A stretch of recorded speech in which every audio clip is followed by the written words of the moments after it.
हमारे साथ मौजूद हैं सीनियर कानूनदान और सियासतदान जनाब फवाद चौधरी साहब। Thank you very much Chaudhry साहब, आपने हमें टाइम दिया।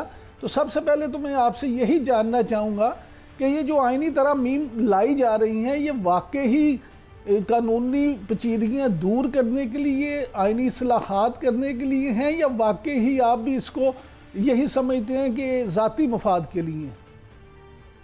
अच्छा, पहली बात तो ये है इमरान साहब के इस तरमीम का कोई ताल्लुक ही नहीं है कोई आम आदमी को फ़ायदा देने से मुतल्लिक या कोई जुडिशल इस्लाहात लाने से मुतल्लिक। इस तरमीम का वाहिद मकसद ये है कि सुप्रीम कोर्ट को रिप्लेस कर दिया जाए अपने मर्जी के डमी जजेस से, और सारे की सारी जो एफर्ट है वो यही हो रही है। अब उसमें क्या हो रहा है, ये कह रहे हैं कि जी सुप्रीम कोर्ट को तो हम ख़त्म कर देंगे, चीफ जस्टिस पाकिस्तान का ओहदा ख़त्म कर देंगे और एक और 7 रुकनी अदालत बनाएंगे जिसके जज जो हैं वो प्राइम मिनिस्टर और एक चीफ जस्टिस को वो अपॉइंट करेगा और फिर चीफ जस्टिस और वज़ीर-ए-आज़म मिल के बाकी लोग लगा देंगे। ये एक बदतरीन एफर्ट है पाकिस्तान में अदलिया को ख़त्म करने की, और इसके नतीजे में पाकिस्तान के अंदर एक बहुत बड़ा बहरान पैदा हो गया।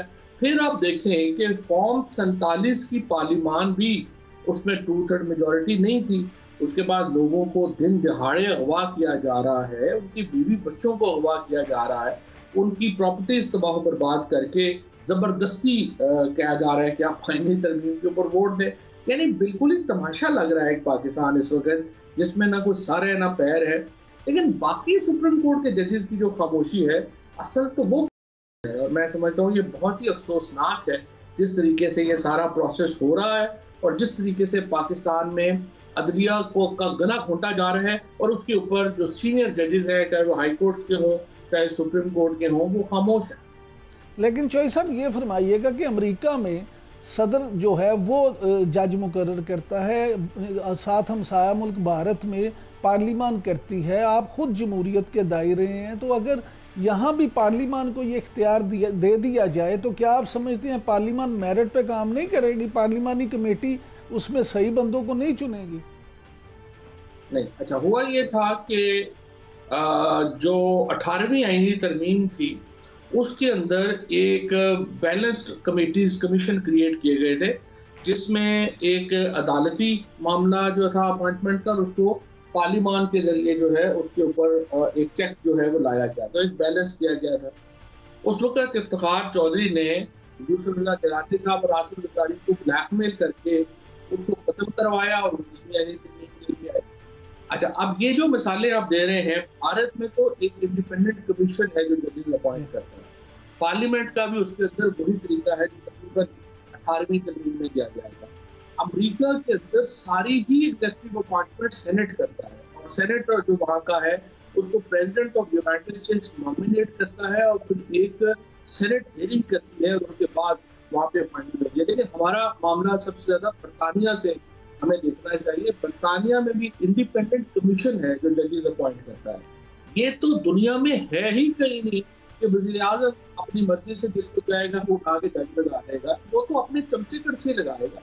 और इस वक्त यही इशू है कि पीपल्स पार्टी और नून लीग चाहते हैं कि उनके अपने जो कारकुन है जिन्होंने लॉ किया हुआ है उनको भारतीय कॉन्स्टिट्यूशन कोर्ट में, और अल्लाह खैर सल्लाह, पाकिस्तान तो बड़ा पोलराइज्ड मुल्क है, यहाँ पे कैसे इस तरह की अपॉइंटमेंट हो सकती है? सीधा सीधा मतलब है कि इंतजामिया चाहती है कि उनके मर्जी के उनके मुलाजम, जैसे कि उन्होंने FIA का हाल किया है, जो पुलिस का हाल किया है, जो आज लाहौर पुलिस का हाल है या इस्लामाबाद पुलिस का हाल है, ऐसे ही जुडिशरी में करना चाहते हैं।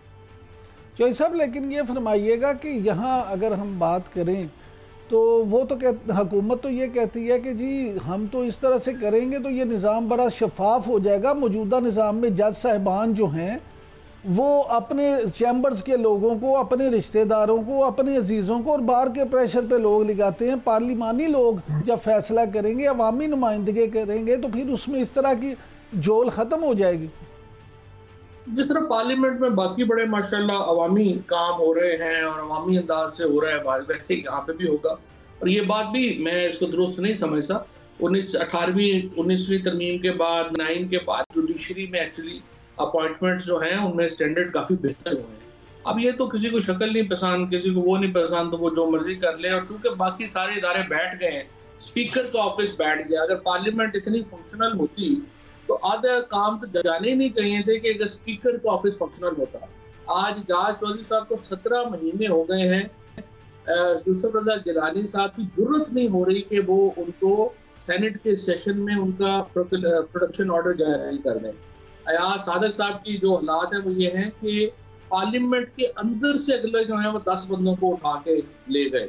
तो पार्लियामेंट इस वक्त बैठ गई है, आपके ये सेनेट बैठ गई है, सेनेट चेयरमैन का ऑफिस खत्म हो गया है, स्पीकर का ऑफिस खत्म हो गया है, पार्लियामेंट को जो है वो खत्म कर दिया गया है। सारे इदारे इन्होंने तबाह बर्बाद कर दिए हैं। एक इदारा जो छोटा मोटा फंक्शनल था, जुडिशरी, अब ये चाहते हैं उसको भी मुकम्मल खत्म कर दें और आप खत्म कर दें।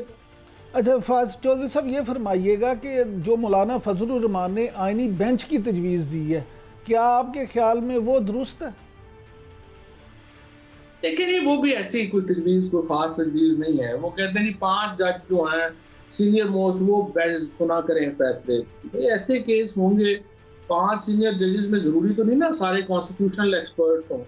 तो चीफ जस्टिस और जो जजेस हैं वो देखेंगे कि किसका बैकग्राउंड क्या है। कई जजेस होते हैं जिन्होंने सारी उम्र से क्रिमिनल केसेस किए होते हैं, उन्हें उस बेंच में बैठाने का कोई फ़ायदा नहीं। कई जजेस हैं जिन्होंने सारी उम्र सिविल केस किए हैं, उनको उसमें बैठाने का फ़ायदा नहीं है। तो ये इतना डिस्क्रिप्शन तो चीफ जस्टिस को और सीनियर 2-3 जजेस जो आपने बनाए हैं उनको दे ना, कि वो अपने मर्जी से जजेस जो है वो फैसला कर सके। और दूसरी जो तजवीज़ आज उन्होंने दी है वो तो तबाहकुन है। ये भाई कह रही है कि सारी लेजिस्लेशन जो है वो पहले इस्लामी नजरियाती कौंसिल जो है वेट करेगी, फिर पार्लियामेंट खत्म कर दें, फिर इस्लामी नजरियाती कौंसिल को पाकिस्तान दे देते हैं, वो चला रहे। अच्छा फाज चौधरी साहब, ये फरमाइएगा कि आप अपने तजर्बे से क्या समझते हैं कि हुकूमत ही आइनी तरमीम पास करवाने में कामयाब हो जाएगी या इनमें इन्हें सुबकी होगी? अभी तक तो इमरान नंबर पूरा नहीं है। पूरी कोशिश इन्होंने की है और जोर लगाया है, क्योंकि देखें ना, अगर नंबर पूरा होता तो इन्होंने कल पार्लियामेंट का सेशन बुला के आइनी तरमीम करा देनी थी, जितना इनके दिमाग में घुसी हुई है। और नंबर इनके पास अभी पूरा नहीं है, और उसके लिए आप देख ही रहे हैं किस तरह से बेचारे MNAs को उठाया जा रहा है, उनके बीवी बच्चों को उठाया जा रहा है, उनके ऊपर तशद्दुद किया जा रहा है। पाकिस्तान में वो गरीब इस वक्त हालात पैदा हो गए हैं, लगता है हम कोई डार्क अफ्रीका के मुल्कों से भी नीचे चले गए। और बस चल रहा है वो इस तरह। ये जुल्म इसीलिए हो रहा है ना कि नंबर पूरे नहीं। अगर नंबर पूरे होते तो फिर क्या जरूरत थी? मौलाना फजलुर रहमान के दर के ऊपर 3 दफ़ा रोज़ हाजिरी देते हैं, ये सारे काम जो हो रहे हैं, जाहिर है कि इसके नतीजे में पाकिस्तान का बहैसियत रियासत तो बहुत सवालात खड़े हो गए हैं, बहुत कमज़ोर कर दिए हैं।